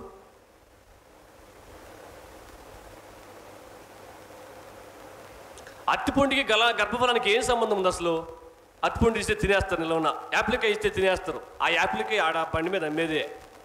దాంట్లోకి మహిమల శక్తులు ఏమొస్తాయి? కొబ్బరి నూనె ఇస్తే గట్ట తాగేస్తారు, మోషన్స్ అవుతాయని కూడా తెలియదు. ఆ నీళ్ళు తెచ్చుకుంటారు, మంత్రిచ్చిన నీళ్ళనే అనాల.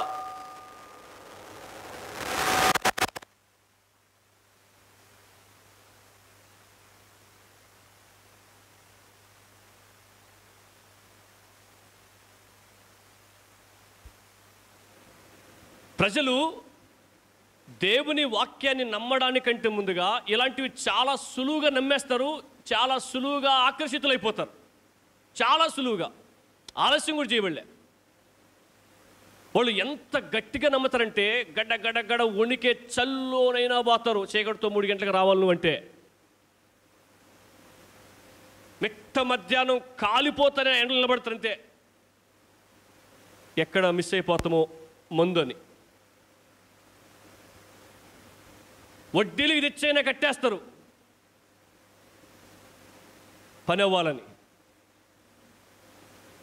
కానీ యేసుక్రీస్తు ప్రభు సమస్యను ఆయన ఎదుగు తీసుకొచ్చిన తర్వాత ఆయన సంపూర్ణంగా స్వస్థపరిచినట్లుగా మనము దేవుని వాక్యములో చూస్తాం. ఇక్కడ ఇంకొక ఆలోచన చేయాలి మనం. ఈ రోజుల్లో ఈ బోధ కూడా ఉంది. ఏంటి ఆ బోధ అంటే, నీకు స్వస్థత వస్తే నీకు విశ్వాసం ఉందని, నీకు స్వస్థత రాకపోతే నీకు విశ్వాసం లేదని. ఇది కూడా మనం ఆలోచన చేయాలి. స్వస్థత వస్తే ఏమున్నట్టు? విశ్వాసం ఉన్నట్టు. స్వస్థత లేకపోతే విశ్వాసం లేనట్టు, అంతే. ఇప్పుడు ఇక్కడ మనం చదివే ఈ వాక్య భాగంలో పేతురు అత్త యేసునందు విశ్వాసం ఉంచింది అన్న పదం ఉందా? నా బైబిల్లో అయితే లేదు. మీ బైబిల్లో ఉందా? లేదు. మరి విశ్వాసానికి ఏ సంబంధం? నేను కొన్ని విషయాలు మీకు తెలియజేస్తా. యేసు ప్రభు ఈ భూమి మీద 4 రకాల అద్భుతాలు చేశాడంట. ఎలాంటి అద్భుతాలంటే, సృష్టికి సంబంధించి 9 అద్భుతాలు చేశాడంట, 17 స్వస్థతలు చేశాడంట, 6 రకాల దెయ్యాలను వెలగొట్టాడంట, 3 చనిపోయిన వారిని లేపాడంట. వాటిలో మొత్తం కలిపితే 35. ఈ 35లో 5 మాత్రమే విశ్వాసానికి సంబంధించి ప్రస్తావించబడ్డాయి. ఎన్ని? 5 మాత్రమే విశ్వాసానికి సంబంధించి ప్రస్తావించబడ్డాయి. 12 చోట్ల తీసుకొచ్చిన వారి విశ్వాసం అని రాశారు. అసలు 18 చోట్లయితే విశ్వాసానికి సంబంధమే లేకుండా దేవుడు వాళ్ళని స్వస్థపరిచేట్లుగా ఉంది. మరి వాస్తవంగా విశ్వాసం ఉంచితేనే స్వస్థత వస్తుంది అంటే, మరి వాళ్ళకి ఏ విశ్వాసం ఉంటే స్వస్థపరిచాడు దేవుడు వాళ్ళని? నేను పోయిన వారమా అంతకు ముందు వారమా 10 మంది కుష్ఠరోగుల గురించి చెప్పిన లోకాసువార్త 17వ అధ్యాయంలో. వాళ్ళు ఆయన విశ్వాసం ఉంచినారా? వాళ్ళు దారిని పోతా ఉంటే స్వస్థపరచబడ్డారు, వాళ్ళ ఇంటికి వెళ్తుంటే స్వస్థపరచబడ్డారు. వాళ్ళకి ఏ విశ్వాసం ఉంటే స్వస్థపరచబడ్డారు వాళ్ళు? ఇలాంటి బోధ కూడా చాలా ప్రమాదకరమైన బోధ అని జ్ఞాపకం చేసుకోండి. చాలామంది డబ్బుల కోసం స్వస్థపరిచే వాళ్ళు ఉన్నారు. చాలా సందర్భాల్లో నీ విశ్వాసం నిన్ను స్వస్థపరిచింది అన్న పదాన్ని కూడా మనం చూస్తాం. అంటే దేవుడు వాళ్ళని గణపరచడానికి ఆ పదాన్ని వాడాడు. అమ్మా, నీ విశ్వాసం నిన్ను స్వస్థపరిచింది అన్న పదాన్ని వాళ్ళని అభినందించడానికి వాడాడే కానీ దాన్ని కండిషన్లుగా పెట్టలా. ఏమని? నీకు విశ్వాసము ఉంటేనే నీకు స్వస్థత వస్తుంది, నీకు విశ్వాసం లేకపోతే స్వస్థత రాదు అనలా. నీకు విశ్వాసం ఉందమ్మా అని చెప్పి అభినందించడానికి చెప్పాడు ఆ మాట. అది కండిషన్ కాదు, అది షరతు కాదు అని గుర్తుపెట్టుకోవాలి మనం. చాలామంది కీర్తి కోసం స్వస్థత వరం కలిగిన వారు అన్న బిరుదులు వేయించుకుంటూ ఉన్నారు. ఈ మాట కూడా నన్ను చెప్పనివ్వండి. ఈ రోజుల్లో నిజాయితీగా ఏది ఆశించకుండా వాక్యములో ఉన్నది ఉన్నట్టు నిక్కచ్చిగా బోధించే బోధలు మనకు చాలా బాధ కలిగిస్తాయి. ఇలాంటి భ్రమ పెట్టే బోధలు, ఇలాంటి బోల్తా కొట్టించే బోధలు, ఇలాంటి ఉన్నది ఓడబెరుక్కునే బోధలు నేను చాలామందిని చూపిస్తాను. మీరు అడిగితే నమ్మించి ఉన్నది ఓడబెరుక్కుని దేవుని నమ్మితే అన్నీ జరిగిపోతాయి అని చెప్పి ప్రాణాలను కూడా కోల్పోయిన వాళ్ళు చాలామంది ఉన్నారు. అటువంటి బోధలకే మనుషులు ఆకర్షితులు అవుతారు, సత్యవాక్యానికి ఏమాత్రం ఆకర్షితులు కారు. ఇది మొదటి విషయం. యేసు ప్రభు యొక్క ప్రభావాన్ని బట్టి ఆయన రక్షకుడు అయ్యాడు. ఇప్పటి వరకు ఆయన ప్రభావాన్ని చూసాం. త్వరితంగా నేను ఈ 2 మాటలు చెప్పి ముగించడానికి ప్రయత్నం చేస్తా. యేసు ప్రభు యొక్క ప్రార్థన. యేసు ప్రభు యొక్క ప్రార్థన 35వ వచనం మనం చదువుతారు ఒకసారి. 35 చదవండి.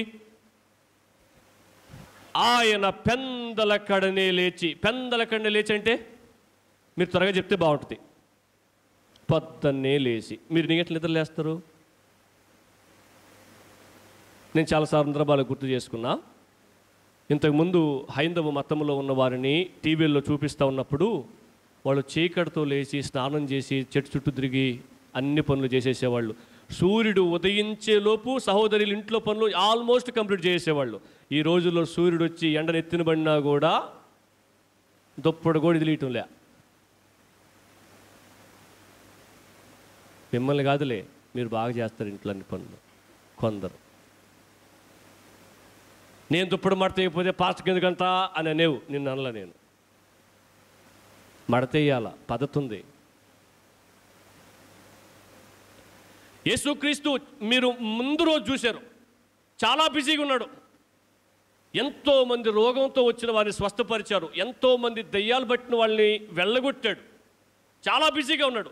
పొద్దుగుంకిందాకా పనిచేశాడు ఆయన. మీరు చదివారు ఆ మాటలు. సాయంకాలము ప్రొద్దుగింకినప్పుడు అన్నాడు. అంటే పొద్దుపోయింది, రాత్రి అయిపోయింది, ఆ ఇంట్లో స్థలము లేదు. అంతమందిని దేవుడు స్వస్థపరిచాడు. ఎంత బిజీగా ఉన్నాడో, ఎంత అలసిపోయాడో. ఆయన కూడా శరీరం ఉంది, ఆయన కూడా మనిషే, ఆయనకు కూడా శక్తి లాస్ అవుతుంది.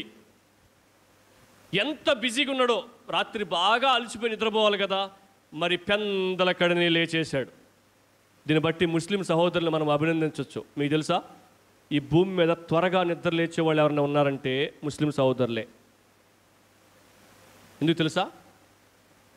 4:45 కల్లా వాళ్ళు గంట కొడతారు. 4:45కి. నిజమైన దేవుణ్ణి నమ్ముకున్న క్రైస్తవులు మాత్రం నాకు తెలుసు 9 పైన నిద్ర లేచే వాళ్ళు కూడా ఉన్నారు.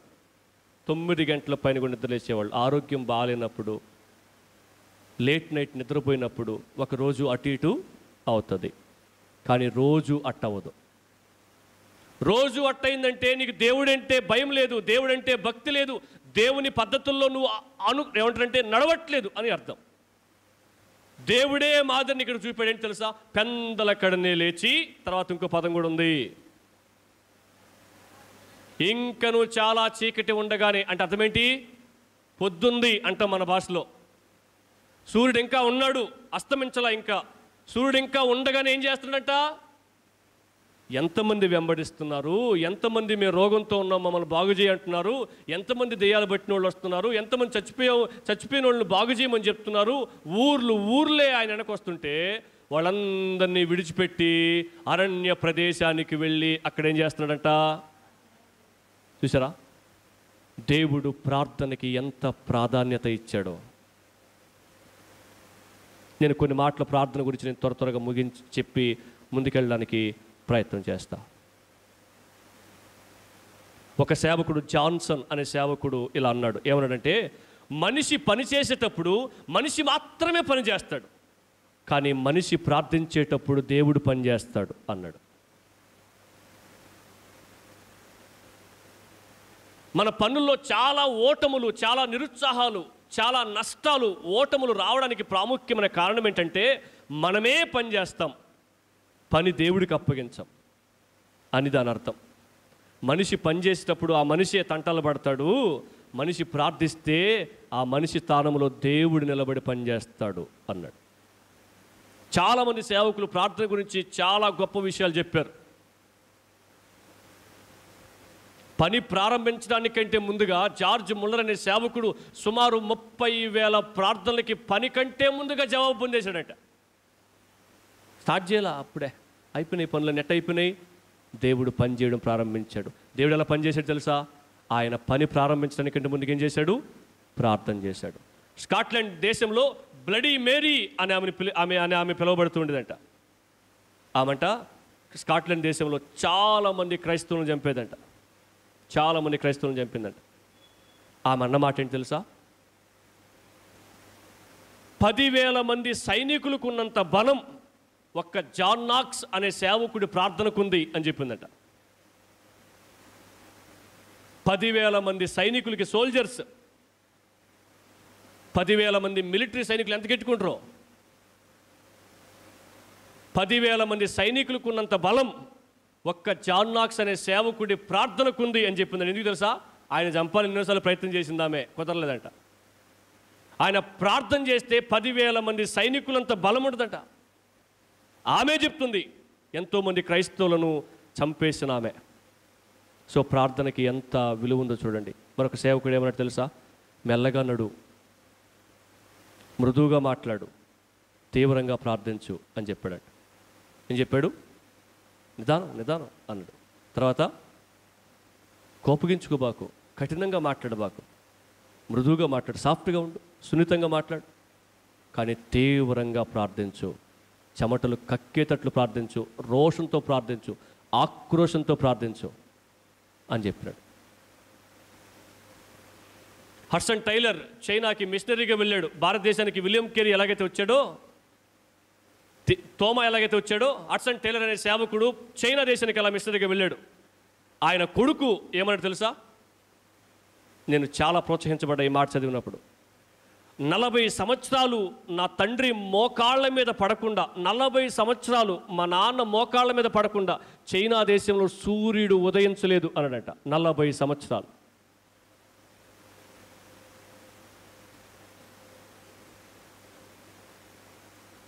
అంటే ఏం చెప్తున్నాడు ఆయన? మా నాన్న సూర్యోదయానికంటే ముందుగా ప్రతిరోజు ప్రార్థన చేసుకునేవాడు అని చెప్తున్నాడు. మీ పిల్లలు మీ గురించి అలా చెప్పగలరా? మీ అమ్మా నాన్న గురించి మీరు అలా చెప్పగలరా? మీ కుటుంబీకుల గురించి మీరు అలా చెప్పగలరా? హడ్సన్ టైలర్ అనే సేవకుడి యొక్క కొడుకు చెప్తున్న మాట. 40 సంవత్సరాలు, ఒక రోజు కాదు, 2 రోజులు కాదండి, 40 సంవత్సరాలు వాళ్ళ నాన్న సూర్యోదయానికంటే ముందుగా మోకరించి ఇంట్లో ప్రార్థన చేస్తూ ఉండేవాడంట. నీ ప్రార్థన జీవితం ఎలా ఉంది? మన ప్రభువే మాదిరి ఆయన ఎంత బిజీగా ఉన్నా ప్రార్థనకి సమయాన్ని కేటాయించాడు. మీరు ఆలోచన చేస్తున్నారా? ఆయన చాలా చీకటితో నిద్రలేచేవాడు, చాలా త్వరగా పడుకునేవాడు. మనది రివర్స్. చాలా లేటుగా లేస్తాం, చాలా లేటుగా పడుకుంటాం. మనది రివర్స్. ఎందుకని? లోకం వచ్చేసిన జీవితంలోకి ఏది అవసరం ఏది అనవసరం తెలియట్లే ఇప్పుడు జనాలకి. ఏది పడితే చేసుకుంటూ పోతా ఉన్నారు. అందుకని కష్టపడి సంపాదిస్తున్నా కానీ 4 రోకులు వెనక పట్టడంలే. ఎట్టొస్తుందో అట్టెళ్ళిపోతుంది, ఎట్టబోతుందో కూడా తెలియదు జనాలకి. జీవితాంతం కష్టపడినా ఏం సాధించాను రా ఇన్ని సంవత్సరాలు కష్టపడి అంటే ఏం లేదు. కష్టపడట్లేదా? ప్రతి ఒక్కరం రెక్కలుంచి కష్టపడతాం, ఎండకి ఎండి కష్టపడతాం. కానీ ఏం సాధిస్తున్నారా ఇంత కష్టపడి అంటే ఏం లేదు, ఎట్టబోతుందో కూడా తెలియదు. ఎందుకు తెలుసా? రివర్స్ అయిపోయింది పరిస్థితి. లోకం జీవితంలోకి వచ్చేసింది. అందుకని అనవసరమైన వాటిని తీసుకొచ్చి పెట్టేసుకుంటా ఉన్నాం. నేను ఈ మధ్యకాలంలో చూసా, 2-3 లక్షలు చీటీ వేసేవాడంట, 34 లక్షలు చీటీ వేసి మందుకి చచ్చిపోయాడు. కథం. సింపుల్. ఇలాంటి ఉదాహరణలు ఎన్నో ఉన్నాయి ఊర్లలో. చూడండి. నీ ప్రార్థన జీవితం ఎలా ఉంది? అనవసరమైన వాటిని నీ జీవితంలో స్థానం ఇస్తున్నావా? లేటుగా పడుకొని లేటుగా నిద్రలేస్తున్నావా? నీ ఆరోగ్యం పాడైపోద్ది. నీ ఆరోగ్యం పాడైపోతే నీ ఆరోగ్యం ఇచ్చేది డబ్బులు కాదు, మందులు కాదు, ఇంకేం కాదు, నీ తెలివితేటలు కాదు. నీకు ఆరోగ్యం ఇచ్చేది దేవుడు. దేవుడే చాలా పెందల కన్నే లేయగలుగుతున్నాడు. చీకటితో మన భాషలో చాలా త్వరగా పడుకోగలుగుతున్నాడు. దేవుని మహాకృపను బట్టి నా టైం టేబుల్ చాలా మారింది. నేను చాలా చీకటితో లేచేయగలుగుతున్నా, చాలా త్వరగా పడుకోగలుగుతున్నా. ఇంతకుముందు 8 గంటలకు లేచే వ్యక్తిని, 7:45కి లేచే వ్యక్తిని ఇప్పుడు 4కి 4:30కే లేచేయగలుగుతున్నా. ఇంతకుముందు 12 గంటలకి 11 గంటలకి 1 గంటకి పడుకునే వ్యక్తిని ఇప్పుడు 10 కల్లా సెల్ ఫోన్ ఆపేస్తా. ప్రార్థన ఉంటే 10:30, లేకపోతే మహా అయితే 11 అంతే. మరి నీ జీవితం ఎలా కొనసాగుతుందో ఆలోచించు. నెంబర్ 3, మూడవది 36వ వచనం నుంచి 39వ వచనం వరకు మనం చూసినట్లయితే అక్కడ యేసు ప్రభు యొక్క పనిని మనం చూస్తాం. యేసు ప్రభు యొక్క పనిని మనం అక్కడ చూస్తాం. ఇక్కడ నేను ఒక మాట మీకు గుర్తు చేసి ముగించడానికి ప్రయత్నం చేస్తా. సీమోనును అతనితో కూడా ఉన్న వారును ఆయనను వెదకుచూ వెళ్ళారు. ఎందుకంటే దానికి ముందు రోజు ఆయన గొప్ప కార్యాలు చేశాడు కాబట్టి ఇంకా చాలామంది ఆయన కోసం ఎదురు చూస్తున్నారు. ఆయనను కనుగొని అందరూ నిన్ను వెతుకుచున్నారని ఆయనతో చెప్పినప్పుడు ఆయన ఏమన్నాడు తెలుసా? ఆయన ఇతర సమీప గ్రామాల్లో నేను ప్రకటించినట్లు వెళుదాము రండి, ఇందు నిమిత్తమే కదా నేను బయలుదేరి వచ్చి తిని అని చెప్పాడంట. ఫాలోయింగ్ ఉంటే, అనుచరులు ఉంటే ఎవరు వదిలిపెడతారు? ఎవరు వదిలిపెట్టలేరు. అభినందిస్తుంటే ఎవరు వద్దంటారు? పొగడతా ఉంటే, గణపరుస్తూ ఉంటే, గౌరవిస్తూ ఉంటే, నువ్వే మాకు అన్నీ అని చెప్పి ఊరూరు వచ్చి ఆయన కాళ్ళకడ ఉంటే ఎవరు వదిలిపెడతారు? మనమైతే అస్సలు వదిలిపెట్టాం. కానీ ఆయన ఏం చేస్తున్నాడు తెలుసా? మనం గలిలయ అనే ప్రాంతానికి వెళ్ళి సువార్త చెప్దాం రండి, వాక్యం చెప్దాం రండి, ఇదిగో మీ చేత పొగిడించుకోవడానికి, గౌరవింప చేసుకోవడానికి, చప్పట్లు కొట్టించుకోవడానికి కాదు నేను వచ్చింది. ఆయన ఎందుకు వచ్చాడో ఆయనకి తెలుసు. నా పని చప్పట్లు కొట్టించుకోవడం కాదు, నా పని ఆయన పంపిన పని చేయడం. అందుకని ఆయన అంతమంది ఆయన వెంబడిస్తున్నా వారందరినీ విడిచిపెట్టి ఆయన గలిలయమందంతటా సమాజ మందిరాలలో దేవుని వాక్యాన్ని ప్రకటించడానికి వెళ్ళిపోతూ ఉన్నాడంట. ఈ మూడవ పాయింట్లో మనం నేర్చుకోవాల్సిన ప్రాముఖ్యమైన మాట ఏంటి తెలుసా? నీవు దేవుడు పంపినట్లు నీ జీవితం కొనసాగుతుందా, లేకపోతే నీ ఇష్ట ప్రకారం మనుషుల చేత గుర్తింపు పొందుకోవడానికి నీ జీవితం కొనసాగుతుందా అని పరిశీలన చేయండి. ఒకసారి ఈ వాక్య భాగం చదవండి. రోమపత్రిక 10వ అధ్యాయం, రోమపత్రిక 10వ అధ్యాయం 13వ వచనం నుంచి ఒకసారి చదువుతారా? రోమపత్రిక 10వ అధ్యాయం 13వ వచనం నుంచి. ఎందుకనగా ప్రభువు నామమును బట్టి ప్రార్థన చేయువాడెవడో వాడు రక్షింపబడును. వారు విశ్వసింపని వారికి ఎట్లు ప్రార్థన చేస్తారు? వినని వానిని ఎట్లు విశ్వసిస్తారు? ప్రకటించువాడు లేకుండా వారెట్లు వింటారు? ప్రకటించువారు పంపబడని ఎడల ఎట్లు ప్రకటిస్తారు? ఇందు విషయమై ఉత్తమమైన వాటిని గూర్చి సువార్త ప్రకటించు వారి పాదములు ఎంతో సుందరమైనవి. ఇది ప్రభువుని నమ్ముకున్న వ్యక్తి యొక్క బాధ్యత. ఇక్కడ చాలా ఆర్డర్ రాశాడు, క్రమంగా రాశాడు, పాయింట్ వైజ్గా డివైడ్ చేసి రాశాడు. మీరు ఆ వచనాలు చదివితే మీకు ఇంకా చాలా విషయాలు అర్థమవుతాయి. సమయం లేదు కనుక నేను ముగిస్తూ ఉన్నాను. ఈరోజు మనం 3 విషయాలు చూసాం. యేసే నిజమైన రక్షకుడు అన్న అంశాన్ని ఏర్పాటు చేసుకొని మనం 3 విషయాలు చూసాం. మొదటి విషయం ఏంటంటే యేసు ప్రభు యొక్క ప్రభావం. ఆయన ప్రభావవంతంగా సేవ చేశాడు, ఎంతోమందికి ప్రయోజనకరంగా ఉన్నాడు, ఆయన శిష్యుల కుటుంబాన్ని కూడా పట్టించుకున్నాడు. ఇది చాలా ప్రోత్సాహకరమైన విషయం. రెండవది యేసు ప్రభు యొక్క ప్రార్థనా జీవితం. యేసు ప్రభు ఎంత బిజీగా ఉన్నా ఆయన ప్రార్థన చేయడం మాత్రం మానలేదు. ఆయన పెందల కడనే లేచి పరిచర్య ముగించబడిన తర్వాత చీకటి ఉండగానే రాత్రంతా దేవునికి ప్రార్థన చేసేవాడు అని మనం చూసాం. మూడవది యేసు ప్రభు యొక్క పని మనుషుల చేత గుర్తింపు పొందుకోవడానికి కాదు, మనుషుల చేత అభినందించబడ్డానికి కాదు, మనుషుల చేత పొగిడింపబడ్డానికి కాదు, దేవుణ్ణి మహింపరచడానికి. నేను తెస్సలోనిక పత్రిక చెప్తూ ఈ మాటను నేను మీకు గుర్తు చేశాను. ఆ పౌలు భక్తుడు అంటాడు, నేను మనుషులను సంతోషపెట్టే సేవ చేస్తున్నానా, లేకపోతే దేవుణ్ణి సంతోషపెట్టే సేవ చేస్తున్నానా? నేను మనుషులను సంతోషపెట్టే సేవ చేస్తే దేవుణ్ణి సంతోషపెట్టకపోదును అంటాడు 2వ అధ్యాయంలో. మనుషులను సంతోషపెట్టే సేవ దేవుణ్ణి ఎప్పటికీ సంతోష పెట్టలేదు. వాక్యం మనిషి హృదయానికి గుచ్చుకున్నప్పుడే మనిషి జీవితం మార్చబడుతుంది, అప్పుడే దేవుడు సంతోషిస్తాడు అని మనం ఆలోచన చేద్దాం. ఈరోజు ఈ 3 విషయాలను బట్టి మనం నేర్చుకుంటున్న పాఠం ఏంటంటే యేసు ప్రభు ఎంతో ప్రభావవంతంగా పనిచేశాడు. నా నమ్మకాలు యేసు ప్రభు మీద ఉన్నాయా, లేకపోతే లోక ఆచారాల మీద ఉన్నాయా, మూఢ నమ్మకాల మీద ఉన్నాయా అని పరిశీలన చేయండి. నా ప్రార్థనా జీవితం ఎలా కొనసాగుతుంది? నేను ఎవరినైతే ఆరాధిస్తున్నానో ఆ దేవుడే పెందలకడని లేయగలిగాడు, ఇంకను చీకటి ఉండగానే వెళ్ళిపోయి ప్రార్థన చేసుకోగలుగుతున్నాడు రాత్రంతా. మరి నా ప్రార్థనా జీవితం ఎలా ఉంది అని పరిశీలన చేయండి. మూడవదిగా, దేవుడు మనుషులను చూసి సేవ చేయలేదు, దేవుణ్ణి చూసి సేవ చేశాడు. నేను మనుషుల చేత గుర్తింపు పొందుకోవడానికి ప్రయత్నం చేస్తున్నానా అని పరిశీలన చేసుకుంటూ ప్రార్థన చేయండి. తలలు వంచండి, ప్రార్థన చేసుకుందాం.